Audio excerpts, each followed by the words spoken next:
आज ही Doubtnut app download करें। Doubtnut पर होगा अब आपके सभी मैथ्स, केमिस्ट्री, फिजिक्स और बायोलॉजी डाउट्स का सफाया। बस अपने क्वेश्चन की फोटो खींचो, उसे क्रॉप करो और तुरंत वीडियो सोल्यूशन पाओ।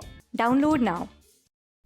इस वीडियो के अंदर हम डिस्कस करेंगे कि सोप कैसे वर्क करता है। तो हमें पता है कि सोप एक क्लेंजिंग एजेंट होता है, राइट? लाइक हम घर के अंदर भी यूज करते हैं इसको, एंड मेनली हम फैब्रिक्स या बॉडी के ऊपर से डर्ट यूज करने के लिए सोप्स का यूज करते हैं, राइट? तो अब हम डिस्कस करते हैं कि इनकी केमिकल कॉम्पोजिशन क्या होती है। तो सोप्स होते हैं लॉन्ग चेन फैटी एसिड्स के सोडियम या पोटेशियम सॉल्ट्स। तो इनकी फॉर्म होती है RCOONA या RCOOK।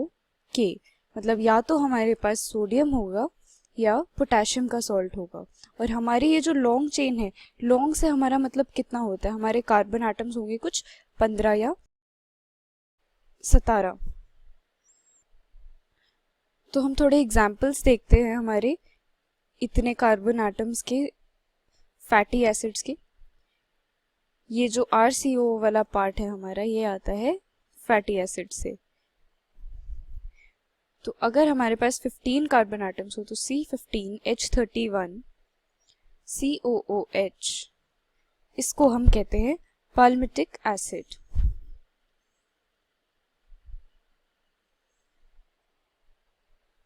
और 17 कार्बन्स के लिए C17H33 COOH, इसको हम कहते हैं ओलिक एसिड। और अगर हमारे पास 33 की जगह 35 हाइड्रोजन के एटम्स हो तो हम इसको कहते हैं स्टेरिक एसिड, 17 कार्बन्स की चेन के लिए। तो ये हमारे कुछ एग्जाम्पल्स हैं फैटी एसिड्स के जहां से हम सोप्स को डिराइव करते हैं, राइट?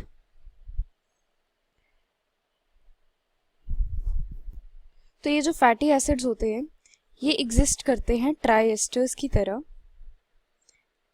ग्लिसरॉल के। अब इसका मतलब क्या होता है ये हम ये अभी देखते हैं।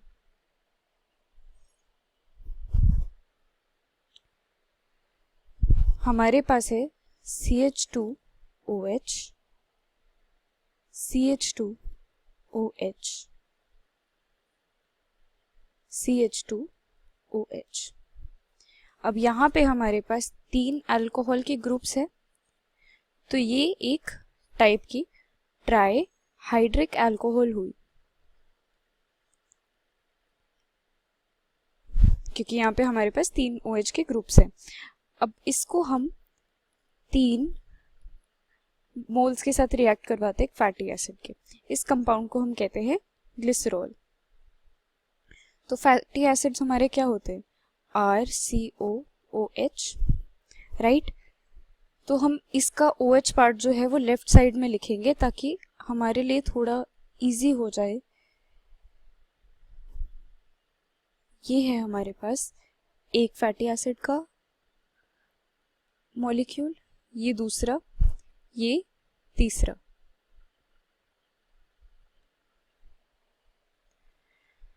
अब क्या होगा, ये अल्कोहल का H जाएगा और हमारे पास OH ग्रुप आएगा एसिड से और हमें मिलेंगे एस्टर्स। और साथ में ये जो 3 वाटर के मॉलिक्यूल्स है ये कंडेंस हो जाएंगे। इसी ये है H2O।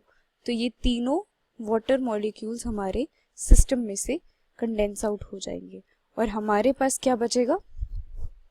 एक ट्राई ग्लिसराइड, जिसकी फॉर्म क्या होगी? CH2 इस फॉर्म।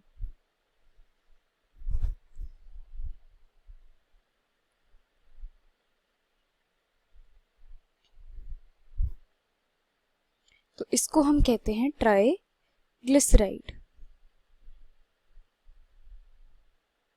अब यहाँ पे जो ये हमारी R की चेन है ये सेम भी हो सकती है और डिफरेंट भी हो सकती है।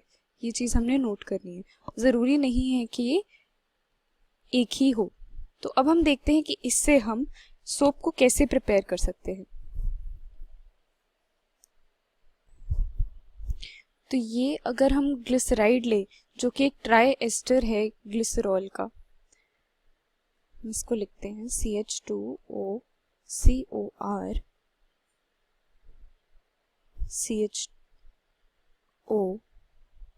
COR and CH2O COR। तो जब हमारा ये रिएक्ट करेगा सोडियम हाइड्रोक्साइड के साथ, 3 मॉलिक्यूल्स देंगे हम सोडियम हाइड्रोक्साइड के यहाँ पे, तो हमें क्या मिल जाएगा, वापस glycerol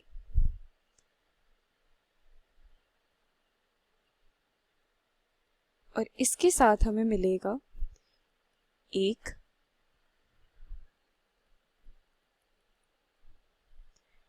long chain carboxylic acid का सॉल्ट, राइट।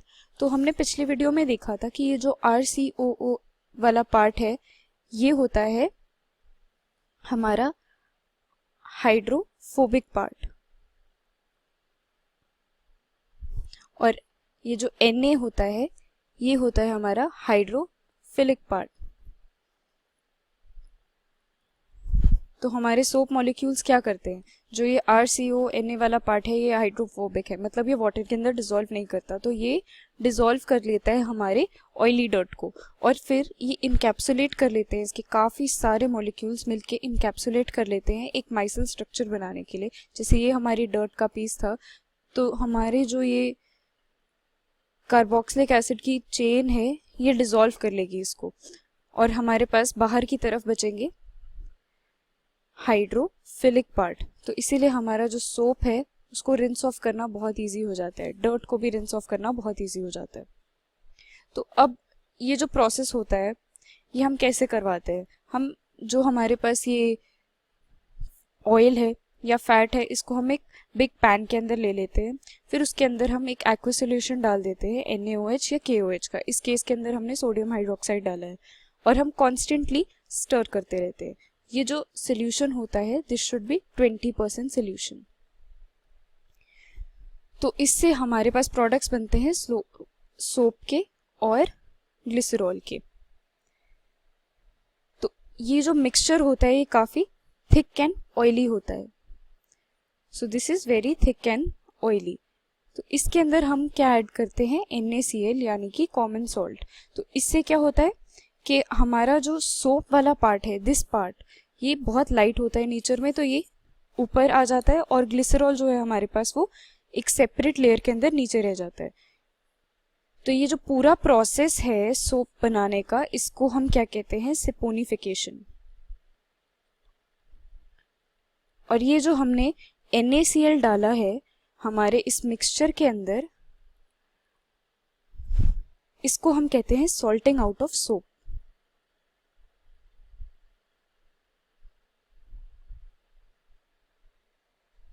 तो ये जो ग्लिसरॉल होता है ना ये काफ़ी ज़्यादा यूजफुल बाई प्रोडक्ट है हमारी सेपोनिफिकेशन रिएक्शंस का। इसको हम काफ़ी सारे ऑर्गेनिक कंपाउंड्स की प्रिपरेशन के अंदर यूज़ कर सकते हैं, और हम इसको यूज़ कर सकते हैं एक्सप्लोजिव्स में और साथ ही साथ मेडिसिन में। So this is quite useful.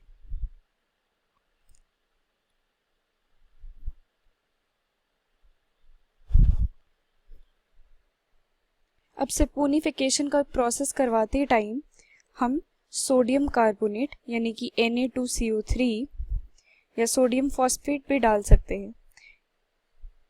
इनको हम कहते हैं बिल्डर्स, क्योंकि ये जो सोप का क्लीनिंग एक्शन होता है उसके अंदर हेल्प करते हैं, उसको और इम्प्रूव कर देते हैं। इसके अलावा हम और क्या क्या ऐड कर सकते हैं इस प्रोसेस के ड्यूरिंग, हमने नोटिस किया होगा जो हम सोप यूज़ करते हैं घर के अंदर उसके अंदर से बहुत अच्छी खुशबू आती है। तो वो क्यों आती है, क्योंकि उसके अंदर परफ्यूम होता है। हम इसके अंदर डिसइंफेक्टेंट भी डाल सकते हैं, जैसे कि डेटॉल के बारे में आपने सुना होगा, उसके अंदर डिसइंफेक्टेंट होता है। मेडिसिन भी ऐड कर सकते हैं हम सोप के अंदर, राइट। तो किसी सोप को स्पेसिफिक कैरेक्टरिस्टिक्स देने के लिए हम उसके अंदर और चीज़ें भी ऐड कर सकते हैं।